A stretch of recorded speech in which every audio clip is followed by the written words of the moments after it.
நான் இன்னைக்கு முருங்கைக்கீரை சாம்பார் டெஸ்ட் பண்ணேங்க. செஃப் தீனா அவரோட யூடியூப்பை பார்த்துட்டு அதே மாதிரியே செக் பண்ணேன். பரவாயில்ல, நிறமும் கீரை நிறமும் மாறல. பார்த்தீங்களா, கீரை நிறம் மாறல, டேஸ்ட்டும் நல்லாவே வந்திருக்கு. ரொம்ப நல்லாயிருக்கு.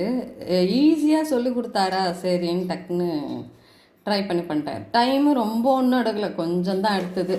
அப்புறம் இது பாகற்காய் கறி இப்படி பண்ணியிருக்கேன். ஹாஃபாக வெட்டி அதில் இதெல்லாம் போட்டு பாகற்காய் கறி. இன்றைக்கி நம்ம பார்த்துல சமையல் இது தான், முருங்கைக்கீரை சாம்பார், பாகற்காய் கறி, அதோட வடாம் பொரிச்சுப்பேன். அதோட அவ்வளோதான் மத்தியான சமையல். இது பிடிச்சிருந்தா ஒரு லைக் பண்ணிக்கோங்க, சப்ஸ்கிரைப் பண்ணுங்கள் ஃப்ரெண்ட்ஸ்.